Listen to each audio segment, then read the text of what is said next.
सरकार में आई नौकरियों की बहार। 2019 में सबसे ज्यादा नौकरियां मिली। 21% लोगों को सरकारी नौकरियां मिली। सबसे ज्यादा नौकरी प्राइवेट सेल्फ एम्प्लॉयमेंट में मिली। पीएचडी के सर्वे में 55% शहरी लोगों को शामिल किया गया। सर्वे में 45% ग्रामीण लोगों को शामिल किया गया। नमस्कार, मैं हूं देवांजलि मोहित। लोकसभा चुनाव में पक्ष विपक्ष जबरदस्त तरीके से प्रचार अभियान में जुटे हुए हैं और देश के सभी मुद्दों पर आरोप लगा रहे हैं। दूसरी तरफ सरकार विपक्ष के मुद्दों पर जवाब दे रही है। वहीं एक सर्वे जो विपक्ष को बैकफुट पर ले जा सकती है और सरकार को राहत दे सकती है। सर्वे की माने तो 2019 में सबसे ज्यादा बेरोजगारों को नौकरी मिली।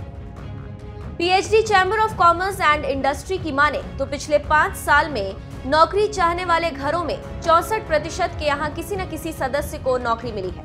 पीएचडी की माने तो उनका ये सर्वे 27,000 लोगों के बीच किया गया, जिनमें 55% शहरी और 45% ग्रामीण थे। सर्वे में कहा गया है कि जब से मोदी सरकार आई है तब से कुल नौकरियों में सिर्फ 21% ही सरकारी स्तर पर हुई है, जबकि बाकी प्राइवेट सेल्फ एम्प्लॉयमेंट पीपीपी में पैदा हुई है। महानगरों और बड़े शहरों में सबसे ज्यादा रोजगार।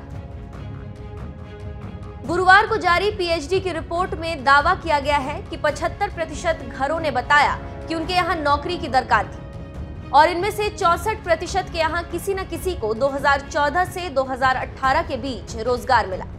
सबसे ज्यादा रोजगार महानगरों और बड़े शहरों में मिला है।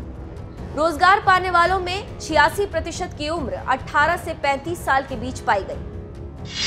21.4% रोजगार पब्लिक सेक्टर से। पीएचडी चैम्बर के प्रेसिडेंट की माने तो इस अवधि में सबसे ज्यादा 60.4% नौकरियां प्राइवेट सेक्टर में बनी है, जबकि सरकारी सेक्टर ने 21.2% रोजगार दिया और 5.2% लोगों ने स्वरोजगार को चुना है, जबकि पब्लिक सेक्टर और पीपीपी के तहत 5.1 और 3.3% रोजगार दिए गए हैं। सूक्ष्म और लघु उद्योगों से 51% रोजगार। सर्वे के मुताबिक बड़ी और मझोली कंपनियों ने 49% रोजगार दिया, जबकि माइक्रो और स्मॉल इंडस्ट्रीज ने 51% रोजगार दिया है। रोजगार देने वाले सेक्टरों में बैंकिंग 12.5%, एजुकेशन और ट्रेनिंग 12.1%, आईटी और आईटीईएस 11.6% अव्वल रहे हैं। इसके अलावा tax, data analytics, consulting, legal services, teaching, fashion में भी ज्यादा हायरिंग हुई है। 60% को 10 से 50 हजार सैलरी। नौकरी पाने वालों में 60% की सैलरी 10,000 से 50,000 रुपए के बीच रही है और एमएसएमई सेक्टर में किए गए सुधार के अच्छे नतीजे दिख रहे हैं। यही कारण है कि ये सबसे ज्यादा नौकरियां देने वाला सेक्टर बन गया है। सरकारी स्कीमों और वित्तीय मदद से स्वरोजगार में भी बढ़ोतरी दर्ज की गई है। कुल मिलाकर ये सर्वे विपक्ष को चिंतित कर सकता है और मोदी सरकार को बड़ी राहत दे सकता है, क्योंकि जिस हिसाब से मोदी सरकार की आलोचना हो रही है और उसी वक्त सर्वे का आना विपक्ष की बोलती बंद कर सकता है। लोकसभा का चुनाव चल रहा है। अब देखना होगा कि युवा की बात करने वाली पार्टियां हैं और 60% युवा हैं। देखते हैं कि किसकी तरफ जाते हैं युवा। भाई और बहनों, आप ये जितना मोदी मोदी करते हैं ना, उतना ही किसी की नींद उड़ जाती है। जानते हैं ना कौन है वो? कौन है? Speed breaker. पश्चिम बंगाल की स्पीड ब्रेकर दीदी चैन से सो नहीं पा रही है और सारा अपने अफसरों पर गुस्सा निकाल रही है। इलेक्शन कमीशन पे गुस्सा निकाल रही है। राजनीति में जमीन खिसकना क्या होता है, अगर किसी को समझना हो तो दीदी की बौखलाहट, दीदी का गुस्सा, इतने से ही समझ सकता है। मुझ पर आजकल गालियों की जो बौछार हो रही है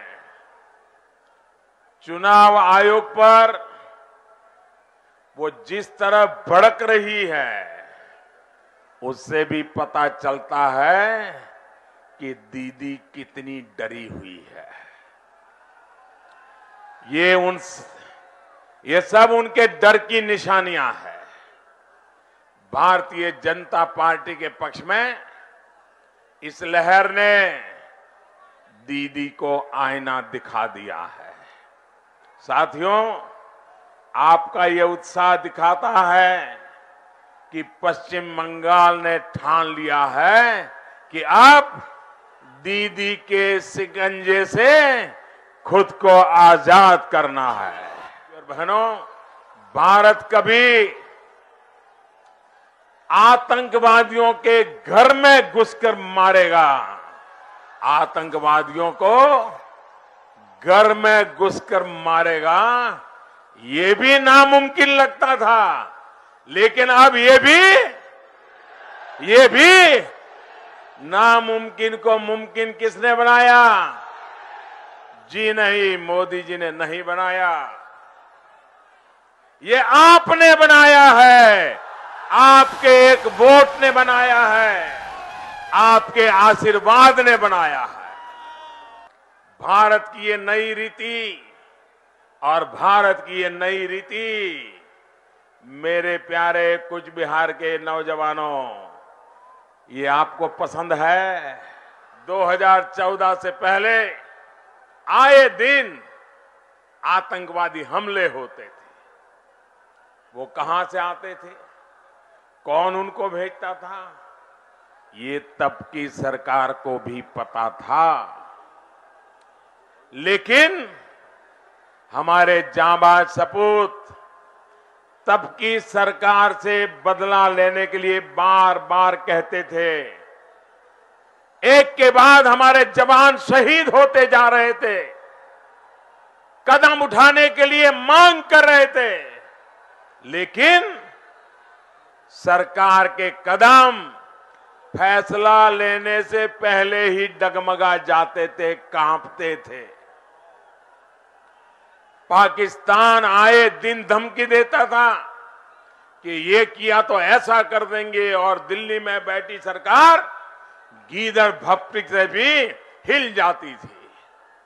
लेकिन जब से आपने दिल्ली में इस चौकीदार को बिठाया है, अब कोई गीदड़ भपकी से नहीं डरता। नया हिंदुस्तान अब अपनी सुरक्षा के लिए आतंक के आकाओं को घर में घुसकर मारने के लिए तैयार बैठा है। रोज का नाम सुनते ही लोग फूलों की बात करते हैं, लेकिन पश्चिम बंगाल में रोज सुनते ही गरीबों को कांटा चुभने की याद आने लगती है। नारद मुनि तीनों लोकों में नारायण का जाप करते थे, लेकिन इन्होंने पश्चिम बंगाल की पहचान नारदा घोटाले से जोड़ दी। शारदा, नारदा, रोज, भाई और बहनों, इन घोटालों ने आपके जीवन भर की कमाई को लूट लिया। लूट की रकम किसकी तिजोरी में गई है, ये आप भली भांति जानते हैं। मैं आपको भरोसा दिलाता हूं, गरीबों को लूटने वाले एक एक लुटेरे का हिसाब ये चौकीदार करके रहने वाला है। साथियों, ये आपका चौकीदार आपके हितों की रक्षा के लिए, देश के लोगों की रक्षा के लिए पूरी तरह चौकन्ना है, पूरी तरह समर्पित है। भाई और बहनों, आप ये जितना मोदी मोदी करते हैं ना, उतना ही किसी की नींद उड़ जाती है। जानते हैं ना कौन है वो? कौन है? Speed breaker.